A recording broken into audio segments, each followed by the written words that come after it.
Hey guys, good evening, नमस्कार, संध्या। कैसे हैं आप सब लोग? तो फाउंडेशन की तैयारी में हम लोग लग चुके हैं भाई। और सीए फाउंडेशन जून 24 के लिए जो नया कोर्स इंट्रोड्यूस हो चुका है उसमें नए चैप्टर्स कुछ इंडियन कॉन्ट्रैक्ट एक्ट के कवर है।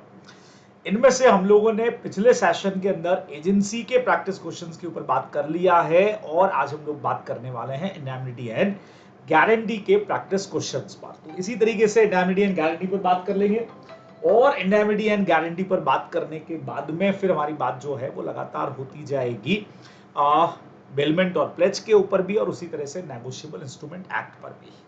चलिए जी, फटाफट से शुरू कर देते हैं हम लोग इस वीडियो को। और जैसा आप लोग देख रहे हैं यहाँ से फर्स्ट पोर्शन जो हमारे पास में है, पहला क्वेश्चन आपके लिए जो है वो है explaining the provision of the Indian Contract Act 1872। और इसमें अपने को दो चीजें पूछी गई हैं। सबसे पहला पॉइंट ये है कि A contract with B for a fix price to construct a house for B within a decided time period. अब B would supply the necessary supply material to be used in the construction. B सप्लाई करने वाला है और सी guarantee देता है ए की performance के लिए ऑफ द कॉन्ट्रैक्ट। तो मींस यहाँ पे ए और बी के बीच का कॉन्ट्रैक्ट है और हालांकि ए का जो परफॉर्मेंस है वो बी के परफॉर्मेंस के ऊपर डिपेंड कर रहा है, जैसा आप लोग देख पा रहे हैं। और सी ने ए के काम के लिए दी है गारंटी। अब बी ने अपना कुछ सप्लाई नहीं किया तो एक तरह का हमारा डिपेंडेंट कॉन्ट्रैक्ट था, जब बी का वर्क जो है ए का जो वर्क है वो बी के वर्क पर डिपेंडेंट था। ठीक है, अब बी ने सप्लाई किया नहीं तो बट ऑब्वियस से ए बना पाया नहीं, तो अब पूछा गया कि भैया सी का क्या लायबिलिटी बनेगा बताओ। तो क्या सी यहां से डिस्चार्ज हो जाएगा क्या? और सेकंड पार्ट सेक्शन 136 का है, वो भी बात करेंगे, लेकिन पहले फर्स्ट पार्ट का आंसर देख लीजिए। सेक्शन 134 कहता है कि the surety is discharge by any contract between the creditor and the principal debtor by which the debtor is released or by any act or omission of the creditor. अब अगर debtor हमारा कब release हो जाएगा, कोई भी act या creditor की तरफ से कोई ओमिशन है तो उसका लीगल कॉन्सिक्वेंसेज ये होगा कि डेटर जो है वो भी हो जाएगा, मतलब डेटर अगर डिस्चार्ज हो जाता है किसी भी वजह से तो हमारा श्योरिटी भी हो जाएगा discharge. In the given case B ने कुछ सप्लाई किए नहीं है इसलिए ए डिस्चार्ज हो गया, तो बट ऑब्वियस श्योरिटी भी डिस्चार्ज हो जाएगा। तो 134 वाले सेक्शन से हमको ये आंसर यहाँ पे देना चाहिए। सेकेंड पार्ट डायरेक्ट पॉइंट है 136 का, C the holder of an overdue bills of exchange drawn by A as surety for B and accepted by B contract with X to give time to B. अब देखने में थोड़ा सा confusion लगेगा, लेकिन हम लोगों के नोट्स के अंदर भी सेम क्वेश्चन मैंने देके रखा हुआ है सेक्शन 136 का, क्या ए यहाँ पे डिस्चार्ज हो जाएगा क्या? अब 136 की थ्योरी क्या कहती है कि अगर कोई कॉन्ट्रैक्ट होता है to give time to the debtor, debtor को हम पेमेंट के लिए एक्स्ट्रा टाइम दे रहे हैं और वो कॉन्ट्रैक्ट करता है क्रेडिटर और अ थर्ड पर्सन। देखिए 133 नहीं लग रहा है, आपस में डेटर क्रेडिटर मिलकर डिसाइड नहीं कर रहे हैं, क्रेडिटर थर्ड पर्सन के साथ में डिसाइड कर रहा है, नॉट विद द डेटर। ध्यान रखिएगा, उस केस में श्योरिटी डिस्चार्ज होने वाला नहीं है। तो अब इसका एक सीक्वेंस अगर मैं आपके लिए बना दूं तो देखो, बी ने एक बिल को एक्सेप्ट किया रहेगा, बराबर जैसा आप लोग यहाँ पे देख पा रहे हैं, और बी ने ये एक्सेप्ट करके बिल दे दिया है ए को, जो श्योरिटी की तरह से हो गया, एक तरह से अपन बात मान के चल रहे हैं इसमें। यहाँ से सी इस वक्त में बिल का होल्डर है और यहाँ पे ये बिल इसके बाद में पहुंचा है एक्स के पास में, ऐसा बराबर। तो इट मींस ये हो रहा है कि सी यहाँ पे जो है एक्स के साथ, सी हमारा क्रेडिटर है, वो थर्ड पार्टी के साथ मिलकर डिसाइड कर रहा है कि भाई ये जो हमारा डेटर है इसको टाइमिंग बढ़ा दिया जाए। तो इससे ए की लायबिलिटीज पर कोई फर्क पड़ने वाला नहीं है। बराबर फर्क कब पड़ता है, जब डेटर और क्रेडिटर ने मिलकर के कुछ डिसाइड किया होता है, लेकिन ऐसा यहाँ पे कुछ भी नहीं हुआ है।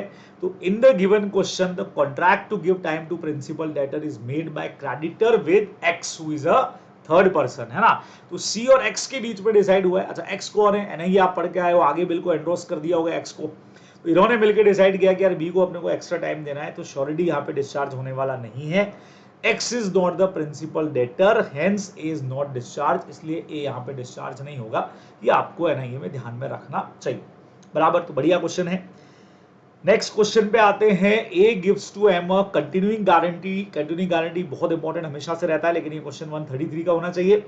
A gives to M a continuing guarantee to the extent of 8,000 for the fruit to be supplied by M to S from time to time on credit।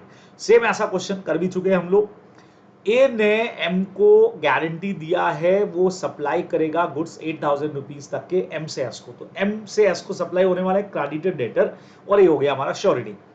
बाद में C become embarrass and without the knowledge of A, surety को बगैर बताए M और S ने contract कर लिया जिसमें वो गुड्स की सप्लाई करेगा मनी के लिए, रेडी मनी के लिए सप्लाई करेगा, और ये पेमेंट जो है वो ये अप्लाई करने वाला है पुराने एग्जिस्टिंग डेब्ट को चुकाने के लिए भी। मतलब ये हुआ डेटर और क्रेडिटर ने मिलकर के श्योरिटी की बगैर कंसेंट के चेंजेस कर दिए कॉन्ट्रैक्ट में कि भाई क्रेडिट की जगह हम कैश में ट्रांजैक्शंस करेंगे और पैसे का यूज पुराने लोन को चुकाने में करेंगे। तो हमसे पूछा गया क्या ए लायबल होगा क्या? तो बच्चे लोगों को 133 हमेशा से इंपॉर्टेंट है। The problem asked in the question is based on the 133. This section provide any variance made without the surety's consent in terms of contract between debtor and creditor. Surety हमारा डिस्चार्ज होगा, लेकिन subsequent transactions के लिए तो वही हमको answer में यहाँ पे लिख देना है। तो थ्योरी पार्ट समझा के फाइनली हमने लिख दिया कि जो भी फ्यूचर के लिए लाइबिलिटीज होंगी उसके लिए एब्सोल्युटली फ्री हो जाएगा, कि अपने को ध्यान में रखना चाहिए। बराबर। नेक्स्ट पे आते हैं, mister D was in urgent need of money amounting to ₹5 lakh. He asked mister K for the money. Mr. K lent the money on the sureties of A, B and N without any contract between them in case of default in repayment of money by D to K. तो D को पैसे की जरूरत है और उसने K से पैसा मांगा है, K ने पैसा उधार दिया है, लेकिन 3 लोगों का इसमें गारंटी है। अब इन लोगों ने आपस में कोई कॉन्ट्रैक्ट नहीं किया है कि इन केस ऑफ डिफॉल्ट कौन सा रेशियो रहेगा। डी ने सच में डिफॉल्ट कर दिया है और यहाँ पे बी जो है वो कंट्रीब्यूट करने से मना कर देता है। 3 लोग थे ना, तो एग्जामिन आपको करना है क्या बी लायबिलिटी से फ्री हो सकता है। तो 146 सेक्शन हमारा कहता है को-श्योरिटीज वाला, when 2 or more person are co-sureties for the same डेब्ट, तो जो भी उसमें जो भी उनका लायबिलिटी रहेगा वो जॉइंटली और सेवरली रहेगा। पुराना पॉइंट है हमारा, whether under the same or different contract and whether with or without knowledge of the each other. बढ़िया पॉइंट है, चाहे एक दूसरे के नॉलेज में वो चीज हो या नहीं हो, भैया आपने कंसेंट तो दिया है श्योरिटी बनने का, उस वक्त के अंदर भले ही आपस में आपका कोई कॉन्ट्रैक्ट नहीं है ना। And the co-sureties in the absence of any contract are liable between themselves to pay equal share, अपने को पता है, ठीक है। तो इक्वली जो भी पार्ट अनपेड रहा उसके लिए इक्वली रेस्पॉन्सिबल रहेंगे। तो अकॉर्डिंगली अगर डी डिफॉल्ट करता है तो बी अपने लायबिलिटी से फ्री होने वाला नहीं है। All the 3 sureties are paid equally in the absence of any contract between them. तो अब इस क्वेश्चन का मीनिंग आप लोग ये मत समझ लीजिएगा कि ए बी और एन का नाम ऐसे ही लिख दिया बगैर उनकी कंसेंट के। ए बी और एन ने अपना बगैर कंसेंट के जो है वो लोन प्रोवाइड ही नहीं करता। तो कंसेंट नहीं था, कंसेंट इन्होंने दिया था लेकिन आपस में कॉन्ट्रैक्ट नहीं था, बिटवीन देम कोई कॉन्ट्रैक्ट नहीं था। इन केस ऑफ डिफॉल्ट कितना वो अमाउंट पे बियर करेंगे तो इक्वली बियर करना पड़ेगा, ये अपने को ध्यान रखना, मना नहीं कर सकते आप लायबिलिटी से, यहाँ पे ये ध्यान में रखेंगे। अच्छा क्वेश्चन है। Mr. Chetan was appointed as site manager of ABC Construction Company on 2 years contract on a monthly salary of 50,000. Mr. Pawan gave a surety in respect of Mr. Chetan's conduct. बराबर, चेतन ABC construction में site manager appoint हो रहा है, तो ये अपना employ हो गया, ABC कंस्ट्रक्शन एम्प्लॉयर की तरह हो गया है, और पवन जो है वो हमारा श्योरिटी हो गया है। 6 मंथ्स के बाद में company was not in position to pay 50,000 to Chetan because of financial constraints आया, फाइनेंशियल डाउनफॉल आया। चेतन एग्री करता है लोअर सैलरी 30,000, भाई टर्म्स एंड कंडीशन में आपने चेंज कर दिया बिना कंसेंट के। This was not communicate to Pavan, और हमारे श्योरिटी को बताया ही नहीं है। 3 महीने बाद पता लगता है कि Chetan had been doing fraud since the time of appointment. मतलब ये चेंजेस करने के 3 महीने बाद पता लगा कि अपॉइंटमेंट के टाइम से फ्रॉड कर रहा था, और ये चेंजेस आपने 6 महीने बाद किए हैं। तो what is the liability of Pavan? तो भाई पवन जो है, पवन भाई स्टार्टिंग 6 मंथ्स के लिए तो रेस्पॉन्सिबल रहने वाले हैं, अपने को पता है, क्योंकि उसमें आपकी लायबिलिटी खत्म नहीं होती है। फ्यूचर के लिए लायबिलिटी जरूर खत्म हो जाएगी आफ्टर जो चेंजेस उन्होंने किए उसके बाद से। तो 133 वाला प्रोविजन बच्चे लोगों को पूरा आपको पता ही है, ये अपन ने लिख दिया सब्सिक्वेंट चेंज के लिए। In the instant case, Pawan is liable as a surety for the loss suffered by ABC Construction due to misappropriation of case by Chetan during the first 6 months, but not after the reduction in the salary. ये अपने को ध्यान रखना है। तो पहला 6 months के लिए रेस्पॉन्सिबल रहेगा, बाद के लिए डिस्चार्ज हो जाएगा। All the liabilities after such variation ये रेस्पॉन्सिबल नहीं है उन 3 मंथ्स के लिए, ये अपने को ध्यान में रखना चाहिए। बराबर, तो बढ़िया सा क्वेश्चन है, इजीली कर सकते हैं। चलिए फटाफट नेक्स्ट पे आते हैं। ये तो अपना सेम क्वेश्चन है, वही वाला अभी जो अपन ने किया था बिल्कुल वैसा ही। देखो, A contract with B for a fixed price to construct a house of B within decided timing. B material supply करने वाला है, सी ने गारंटी दिया है। बच्चों 134 का भी सेम फर्स्ट वाला क्वेश्चन हम लोग कर चुके हैं। जितने बार क्वेश्चंस रिपीट हुए मैंने यहाँ पे लेके रखे हुए हैं। तो सी डिस्चार्ज हो जाएगा, डेटर डिस्चार्ज तो श्योरिटी भी डिस्चार्ज। बेसिक कंसेप्ट हमारा ये वाला ध्यान में रखना है। नाउ नेक्स्ट पे आते हैं। Manoj becomes guarantor for Ranjana for the amount which may be given to her by Sharma within 3 months. Continuing guarantee का बढ़िया क्वेश्चन है, दो तरह के क्वेश्चन मैंने यहाँ दिए हैं। मैक्सिमम अमाउंट भी दे रखा है अगले 3 महीने में 1 लाख रुपए देने का, 1 महीने बाद गारंटी रिवॉक कर लिया। कंटिन्यू गारंटी आप कर सकते हो, लेकिन रिवॉकेशन तक 40,000 दिए जा चुके हैं। तो आप सब जानते हो 40,000 तक के रेस्पॉन्सिबिलिटी मनोज की बनेगी, एस श्योरिटी उसके बाद के लिए नहीं बनेगी। तो क्या मनोज डिस्चार्ज हो जाएगा सब्सिक्वेंट के लिए? यस बिल्कुल हो जाएगा भाई। गारंटी रिवोक हो सकती है, उसके बाद के लिए मनोज रिस्पॉन्सिबल नहीं है। अगर 40,000 वाला अमाउंट अगर रंजना पे नहीं करे तो बिल्कुल फेल हो जाओगे भाई। अगर ये फेल हो गया तो हमारा यहाँ पे रिस्पॉन्सिबल रहेगा जो भी हमारा श्योरिटी रहेगा, क्योंकि स्टार्टिंग 40,000 गारंटी रिवोक करने के पहले का है। बराबर, बहुत इजीली कर सकते हो। तो सेकंड क्वेश्चन भी मैं पढ़ रहा हूँ, 130 के हिसाब से हमारा आंसर जाएगा। अच्छा, सेकंड पार्ट भी सेम क्वेश्चन आया। देखिए, मनोज ने गारंटी दिया रंजन को, रिटेल टेक्सटाइल मर्चेंट है 1 लाख रुपीज। सेम क्वेश्चन जो अगले 3 महीने तक सप्लाई करना है, और सेम 1 महीने बाद 40,000 रुपए दिए गए। तो सेम टू सेम क्वेश्चन जो है वो अलग अलग टाइम पे पूछा गया है सी इंटरमीडिएट के अंदर, ठीक है। तो इसीलिए मैंने एज इट इज यहाँ पे ले लिया है। तो बहुत इजीली आप लोग कर सकते हैं इन क्वेश्चंस को। बढ़िया प्रैक्टिस क्वेश्चंस है और इनमें से क्वेश्चंस बनने के पूरे पूरे चांसेस रहेंगे। तो पूरा वीडियो एकदम जबरदस्त तरीके से सारे क्वेश्चंस तैयार करिएगा।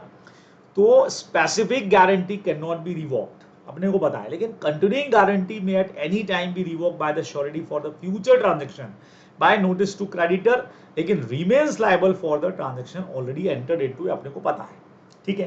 तो सब्सिक्वेंट के लिए तो आप फ्री हो जाओगे, लेकिन जो 40,000 ऑलरेडी ट्रांजैक्शन हो गया उसके लिए फ्री होने वाला नहीं है। ये अपने को आंसर में लिख देना है। चलिए नेक्स्ट पे आते हैं फटाफट।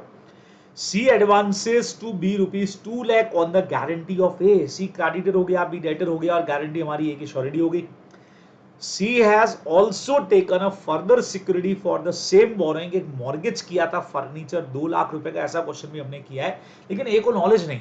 अब बढ़िया पॉइंट समझना, 141 कहता है कि चाहे जो सिक्योरिटी रखी है उसका नॉलेज श्योरिटी को हो या नहीं, उससे फर्क नहीं पड़ता है, बस at the time of contract वो रखी जानी चाहिए। सी ने मॉर्गेज कैंसिल कर दिया, बदमाश ने, क्रेडिटर ने। 6 महीने बाद बी बिकम इंसॉल्वेंट हो गया और गारंटी के लिए केस किया सी ने ए पर। आपको डिसाइड करना है कि ए का लायबिलिटी क्या होगा अगर वो जो फर्नीचर रखा गया था उसका उस वक्त का वैल्यू 80,000 है। अब आप लोगों ने सबने सब्रोगेशन पढ़ा है, जैसे ही क्रेडिटर को श्योरिटी पेमेंट कर देता है, क्रेडिटर आ जाता है at the place of creditor, sorry surety आ जाता है at the place of creditor. तो क्रेडिटर को जो जो राइट्स थे, जैसे 2 लाख का फर्नीचर था, वो 2 लाख का फर्नीचर जो है वो सारा श्योरिटी यानी ए को ट्रांसफर हो जाता। अच्छा, उस वक्त अगर फर्नीचर की वैल्यू 80,000 की होती तो बेचारे ए की लायबिलिटी 80,000 से कम हो जाती ना, उसको एक वीसी देना पड़ता। लेकिन क्रेडिटर की गलती से हुआ, उसके राइट्स इसने हर्ट कर दिए, तो उतने से ये भी फ्री हो जाएगा अपना लायबिलिटी से। तो देखो 141 क्या कहता है, A surety is entitled to the benefit of every security which the creditor has against the principal debtor at the time when the contract of suretyship is entered। चाहे श्योरिटी को इस बारे में पता हो या नहीं पता हो, लाइंस एकदम क्लियर कट सेक्शन में दे रखी है, नोट्स को भी चेक करना। And if the creditor losses without the consent of surety, आपने वो सिक्योरिटी वापस कर दी, तो श्योरिटी डिस्चार्ज हो जाएगा to the extent of value of security.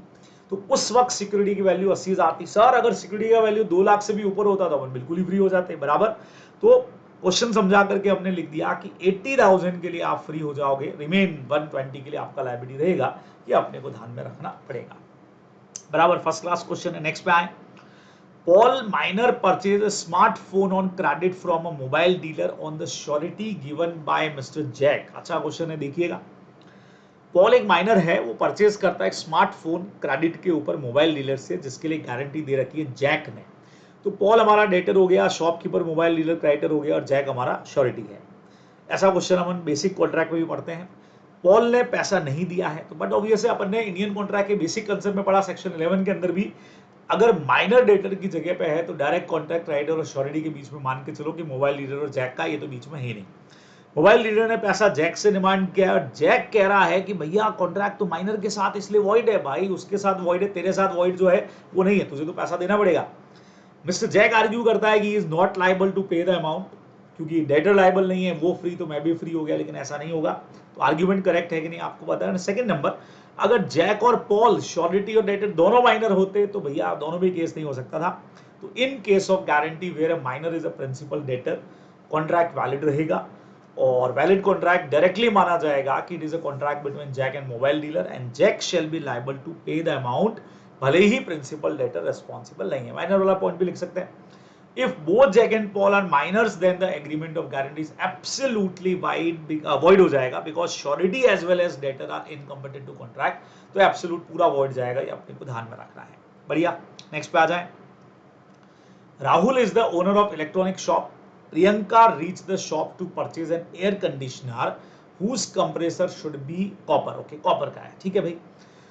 S Priyanka wanted to purchase the air conditioner on credit, तो राहुल ने उससे डिमांड किया है कि भाई गारंटी किसी का लेकर के आओ। तो राहुल शॉप का ओनर है, प्रियंका खरीदने वाली है, तो ये डेटर होनी चाहिए। ये राहुल जो है वो हमारा क्राइटर हो गया और गारंटी देने के लिए आ रहा है। Arvind friend of Priyanka came forward and gave the guarantee, तो ये अरविंद हमारा श्योरिटी हो गया और परचेज किया है एक ऐसा एयर कंडीशनर जिसमें जो वायरिंग होती है ना कॉपर की है, बराबर। आगे बात करना शुरू करते हैं। Rahul sold the air conditioner of a particular brand, misrepresenting that it is made of copper while it is made of aluminium। Fraud कर दिया है सेलर ने यहाँ पे। Neither Priyanka nor Arvind had the knowledge about the fact, दोनों को इस बारे में कुछ भी पता नहीं है। On being aware of the fact, Priyanka ने पेमेंट करने से मना कर दिया। अब डेटर ने मना किया तो जो शॉपकीपर था उसने सीधा केस कर दिया श्योरिटी के ऊपर। बढ़िया क्वेश्चन है और आपसे पूछा गया कि बताओ यहाँ श्योरिटी रिस्पॉन्सिबल होगा कि नहीं होगा। Section 142, where the guarantee has been obtained by means of misrepresentation made by the creditor or by fraud भी होता है, इसके अंदर दोनों पॉइंट लगते हैं। Concerning a material part of the, तो मटेरियल पार्ट है, आपने बिल्कुल जो मेन जो मटेरियल जिससे कुछ बने हुए हैं वो आपने कॉपर बता दिया जबकि थे एल्यूमिनियम के, श्योरिटी यहाँ पे डिस्चार्ज हो जाएगा। फर्दर अकॉर्डिंग टू 134, सर 134 क्यों आ गया? अपना पुराना पॉइंट, श्योरिटी जहां पे डिस्चार्ज हो गया, discharge by any contract between the creditor and debtor by which the principal debtor is release, या क्रेडिटर के कोई भी काम की वजह से अगर डेटर डिस्चार्ज होता है तो बहुत ऑब्वियस है यहाँ डेटर डिस्चार्ज है, फ्रॉड का मैटर है। वैसे देखें वॉइडेबल कॉन्ट्रैक्ट भी बनता है और डेटर जब मना कर रहा है तो डेटर डिस्चार्ज, तो यहाँ पे श्योरिटी भी डिस्चार्ज हो जाएगा। तो पहले ये क्वेश्चन हमने समझा दिया यहाँ तक का। On the basis of our provision, as guarantee was obtained by Rahul by misrepresentation of the fact, Mr. Arvind will not be liable, he will be discharged from liability। अब आपका क्वेश्चन आएगा sir खाली 142 से अगर answer दे दे तो क्या होगा? मैं फिर से आपको कह रहा हूं, these answers are suggested by ICAI, और ICAI का जब कॉपी चेक करेगा तो वो दोनों पॉइंट्स चेक कर लेगा कि आपने दो प्रोविजंस वहां पे है कि नहीं। जो प्रोविजन दिख गया उसके नंबर दे देगा आपको, बाकी के कट जाएंगे, मतलब नहीं देगा आपको, भी कटेंगे नहीं, मतलब नहीं देगा। तो इसीलिए ट्राई करिए इसके अंदर 142 भी लगाना है और 134 कि भैया अगर कुछ भी इस तरह की बात है और हमारा डेटा डिस्चार्ज हो रहा है, वो पे नहीं कर रहा है, तो श्योरिटी भी डिस्चार्ज होगा, तो वो भी साथ में लगाइए, लेकिन बेस सेक्शन जो है वो 142 रहेगा। नेक्स्ट पे आते हैं, due to urgent need of money. अरे ये वही वाला क्वेश्चन है, अभी हमने सेम क्वेश्चन किया। देखो 3 लाख रुपीज है, पवन ने अप्रोच करता है रमन से और उसको मनी के लिए बोलता है। रमन पैसे तो देता है लेकिन 3 लोगों की गारंटी है और पवन डिफॉल्ट कर देता है पे करने में। अच्छा ये थोड़ा चेंज है। 3 लोगों ने गारंटी दी है, सूरज, तरुण एंड उषा ने। पवन मेक्स डिफॉल्ट इन पेमेंट और इनमें से सूरज ने अकेले पूरा पैसा रमन को, क्रेडिटर को चुका दिया। अब सूरज जो है ये पैसा तरुण और उषा से डिमांड करते हैं और from Tarun and Usha refuse to contribute on the basis, बिल्कुल वैसे ही क्वेश्चन हो गया। वो ये कह रहे हैं कि उनके बीच में किसी तरह का आपस में कोई कॉन्ट्रैक्ट है ही नहीं, रिफ्यूज कर दिया उन्होंने बराबर से between Suraj and him. Okay, तो वही पहले जो भी अपन ने क्वेश्चन किया था सेम टू सेम बन गया। वो कह रहा है भाई उनके बीच में कोई कॉन्ट्रैक्ट नहीं है इसलिए हम तो रेस्पॉन्सिबल है ही नहीं। सेम पॉइंट हमारा लग जाएगा 146 वाला, को श्योरिटी शिप के अंदर आप लायबिलिटी से फ्री नहीं होंगे। Whether Tarun can escape from his liability, नहीं होगा भाई, बिल्कुल आप नहीं हो सकते हैं, लायबिलिटी आपको पेमेंट करना पड़ेगा बराबर। तो पूरा अपन ने अभी भी क्वेश्चन किया ऐसा सेम 146, 2 और मोर पर्सन है तो चाहे उनके बीच में कॉन्ट्रैक्ट हो या नहीं हो, विदाउट नॉलेज भी आंसर देखिएगा। 2 or more person are co-sureties for the same debt, either jointly and severally, whether under the same or different contract, to with or without the knowledge of each other, co-sureties in the absence of contract to the contrary are liable to pay equal share। same point आया तो payment तो करना पड़ेगा। Next पे आते हैं, Alpha Motors Limited agree to sell a bike to Ashok under hire purchase agreement on guarantee of Abhishek. Okay, creditor Alpha Motor है, purchase करने वाला अशोक है और गारंटी अभिषेक की है। टर्म्स ये है कि हायर परचेज प्राइस 96,000 की है, 24 इंस्टॉलमेंट के अंदर पे करना है, 8,000 की ईच है, ठीक है भाई। ओनरशिप ट्रांसफर होगी on the payment of last installment, अपन ने पढ़ा है हायर परचेज में ऐसे ही होता है। State whether Abhishek is discharge, Abhishek कौन है भाई हमारा, surety in each of the following alternate case. In cases में क्या वो फ्री होगा क्या? अशोक ने 12 इंस्टॉलमेंट पे कर दिए but fail to pay next 2 instalment. Alpha Motors sue Abhishek for the payment of arrears and Abhishek paid these two installment 13 and 14 उसने पे कर दी और then Abhishek given notice to Alpha Motor to revoke his guarantee और वो यहाँ पे notice दे देता है अपनी गारंटी को रिवोक करने के लिए बराबर फॉर द रिमेनिंग मंथ्स के लिए आगे वाले मंथ्स के लिए मैं अपनी गारंटी को रिवोक कर रहा हूँ ऐसा वो बोल देता है और if after 15 months Abhishek died due to Covid जबरदस्त वाला क्वेश्चन है 15 महीने बाद अगर श्योरिटी की डेथ हो गई है तो क्या करना है ये अपने से पूछा गया है तो 15 मंथ यानी 13 14 की तो वो दे चुका था और 15 में डेथ हो गई तो अब क्या करना है according to section 130 of Indian Contract Act 1872 the continuing guarantee may at any time be revoked by the surety as to the future transaction by notice to creditor अब देखो कौन सा पॉइंट आया अगेन वही कंटिन्यू गारंटी है क्योंकि जब तक इंस्टॉलमेंट चल रही है आपकी गारंटी भी चल रही है once the guarantee is revoke the surety is not liable for future transaction however he is liable all the transaction जो ऑलरेडी हैपन हो गए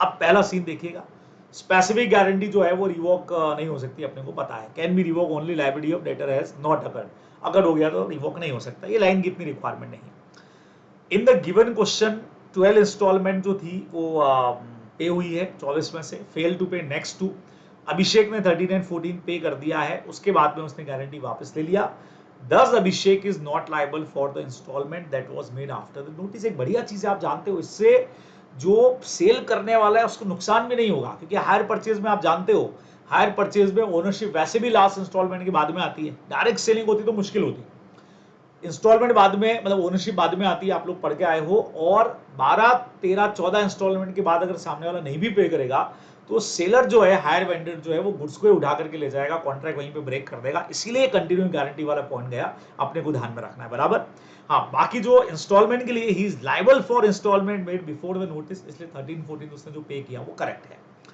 देन उसके बाद में 131 क्या कहता है डेथ का case in the absence of any contract to the contrary जैसे ही डेथ हो जाती है कंटिन्यूइंग गारंटी फ्यूचर ट्रांजैक्शन के लिए रिवोक हो जाएगी However, the surety's estate remains liable for the past transaction. लेकिन past के तो वो पे कर चुका है वैसे ही तो in the given question 15 month के बाद में डेथ होती है this will operate as a revocation of continuing guarantee for future transaction after death.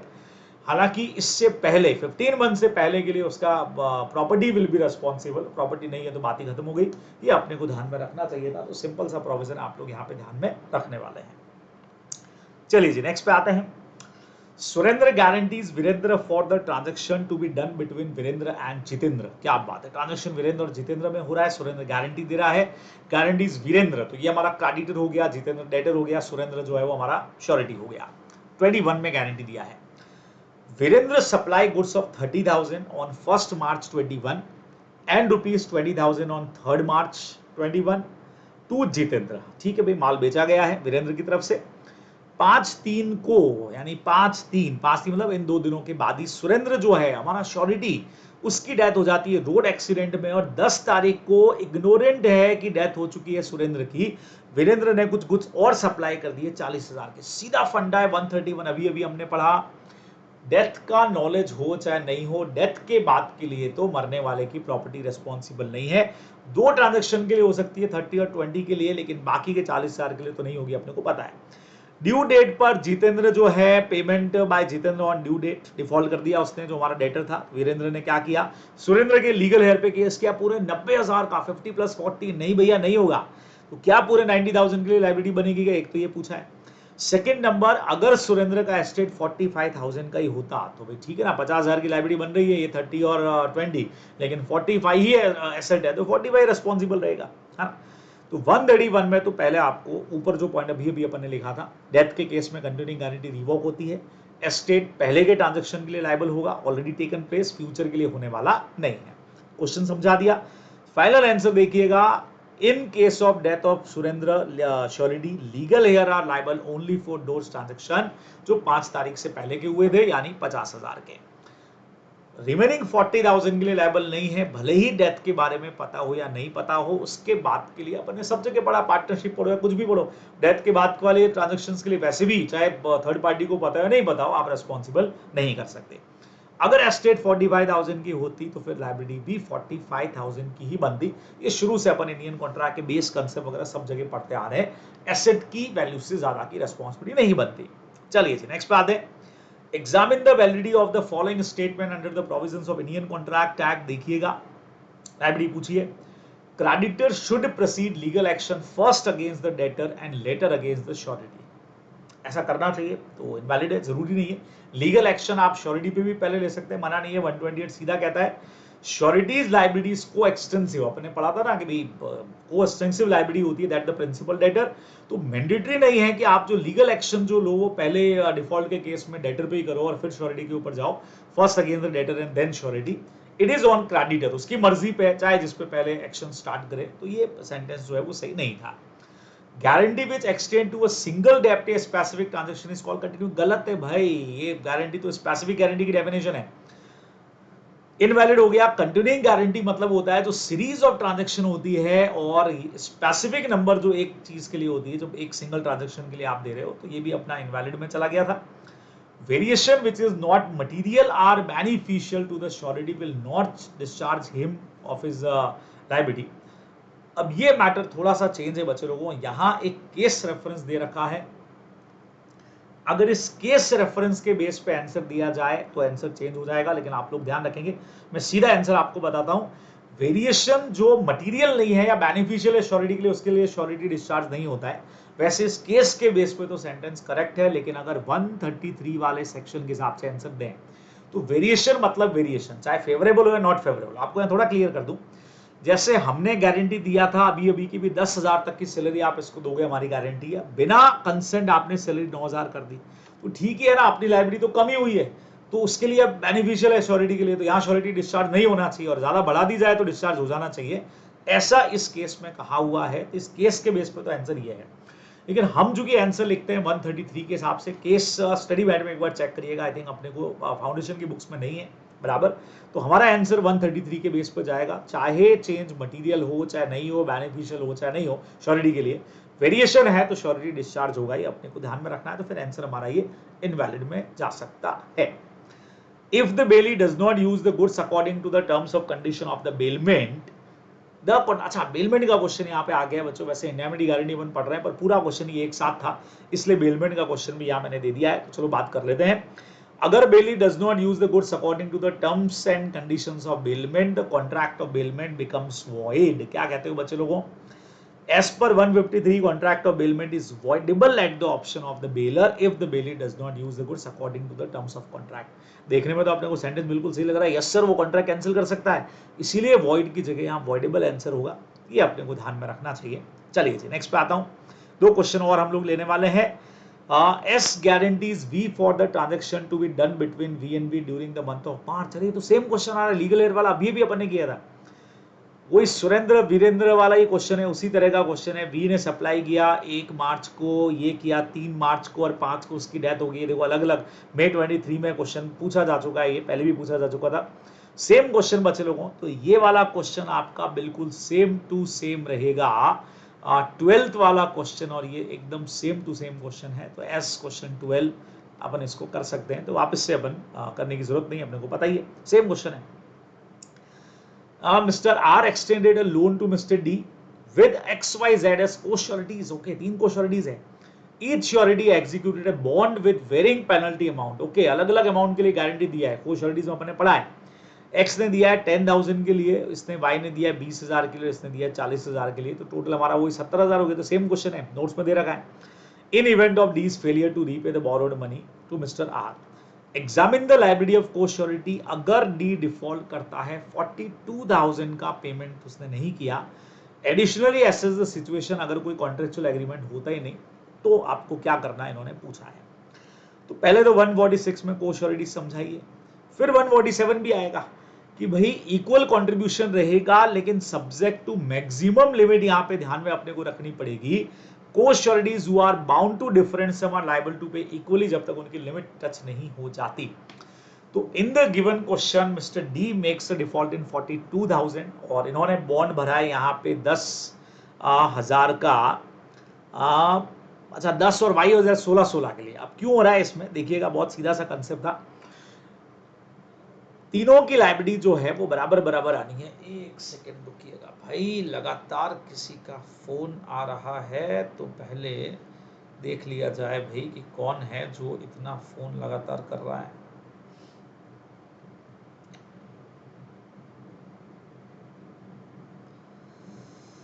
हाँ, चलिए जी। हाँ जी, चलिए वापस आते हैं इसके ऊपर हम लोग।